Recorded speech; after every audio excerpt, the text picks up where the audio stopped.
बड़ी खबर आ रही है सीरिया जंग से जुड़ा हुआ ये अपडेट। दमिश्क छोड़कर भाग रहे असद के सैनिक, असद के 2000 सैनिक इराक भाग गए हैं।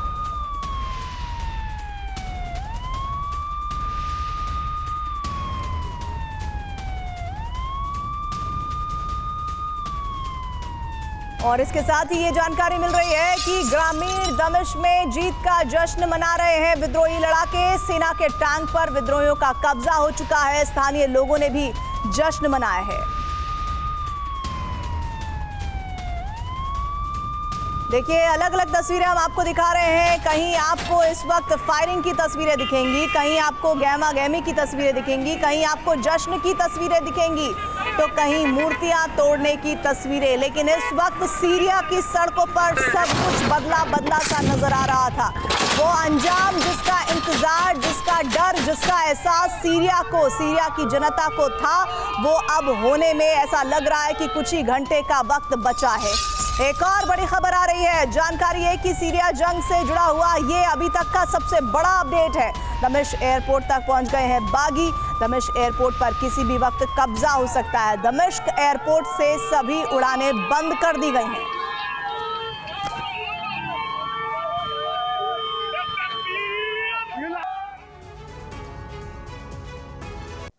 दमिश्क पर कब्जा तय माना जा रहा है। बशर सरकार का तख्ता पलट किसी भी वक्त हो सकता है। माना जा रहा है कि बशर सीरिया को छोड़कर किसी सीक्रेट लोकेशन पर हैं।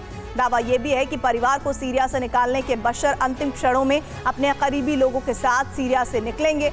बशर रूस या ईरान की तरफ जा सकते हैं। फिलहाल बशर ने अपने परिवार को रूस भेजकर सुरक्षित कर लिया है।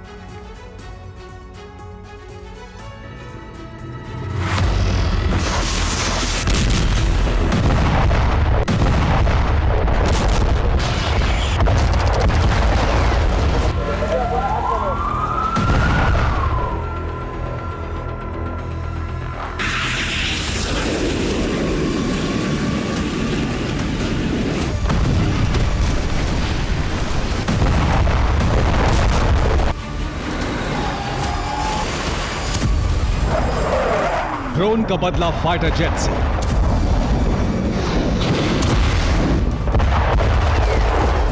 रॉकेट का बदला ग्लाइड बम से।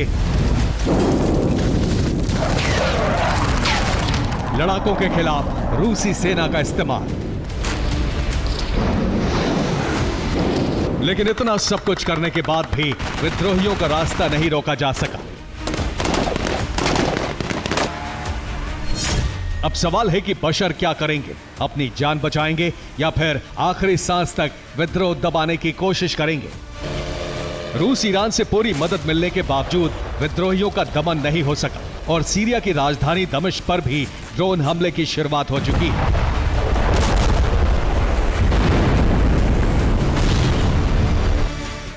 अब खतरा सिर्फ सत्ता को नहीं बल्कि बशर की जान को भी है।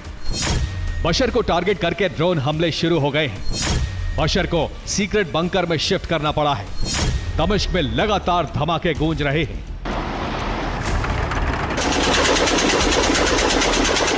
बशर कभी फौज में नहीं रहे। असद को सीरिया की सत्ता विरासत में मिली है, इसलिए उम्मीद यही है कि बशर किसी आर्मी कमांडर की तरह युद्ध नहीं लड़ेंगे।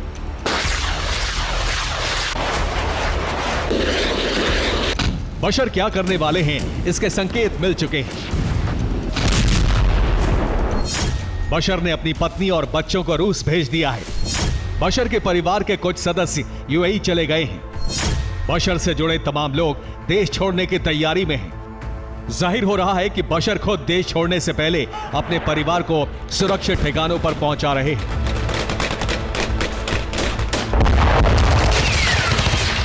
रिपोर्ट के मुताबिक रूस और ईरान के कहने पर ही बशर अब तक सीरिया में रुके हुए हैं।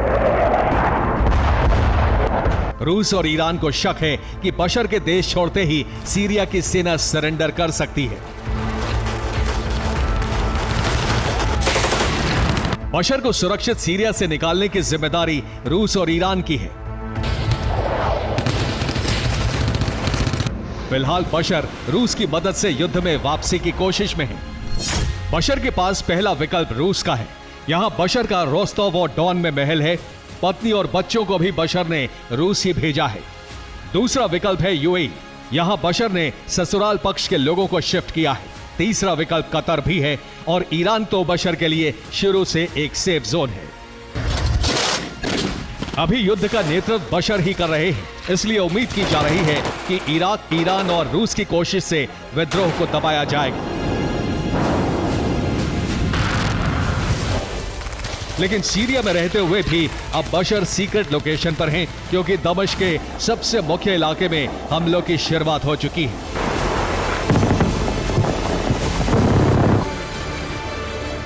विद्रोही घातक ड्रोन का इस्तेमाल कर रहे हैं, जिसकी वजह से दमिश्क की इमारतों पर हमले का खतरा बढ़ गया है।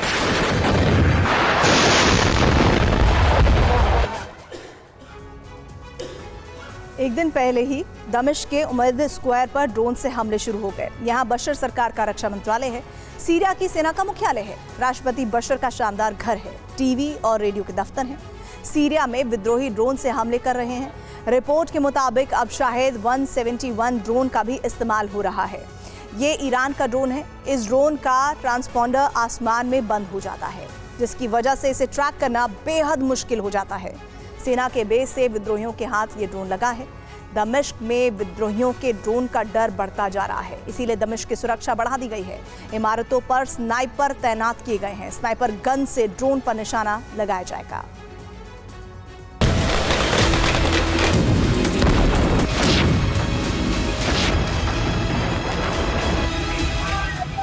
बशर के लिए सबसे अधिक डर की बात यही है कि विद्रोही अब बहुत दूर से भी हमला करने में सक्षम हैं।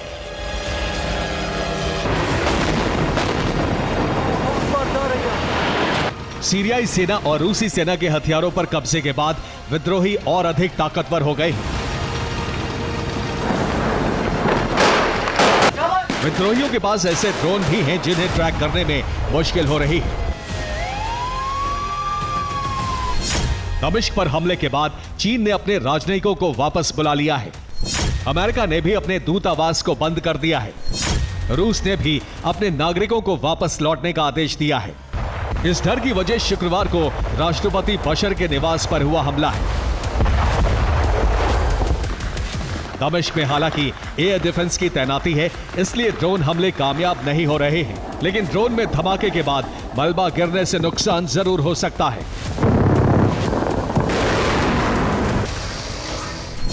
विद्रोहियों का मकसद अब दमिश्क पर संपूर्ण कब्जा करना है। राष्ट्रपति भवन और मंत्रालयों पर कब्जा करना है। सीरिया में नई सरकार की स्थापना करना है।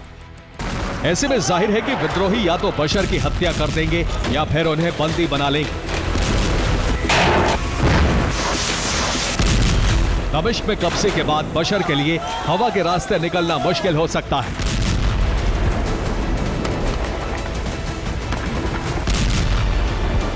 रिपोर्ट में दावा किया जा रहा है कि अब दमिश्क में 3 से 4 हेलीकॉप्टर हमेशा उड़ान के लिए तैयार रखे गए हैं।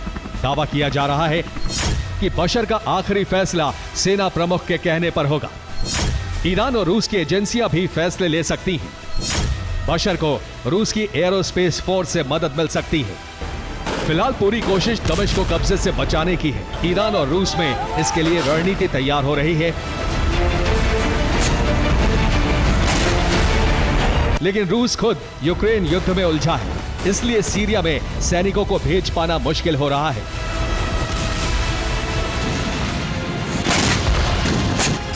अब प्रॉक्सी लड़ाके और इराक की सेना के दम पर विद्रोह को दबाने की कोशिश हो रही है।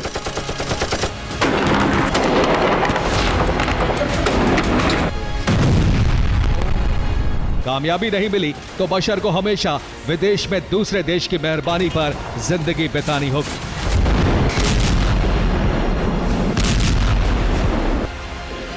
Bureau report, TV9 Bharatvarsh.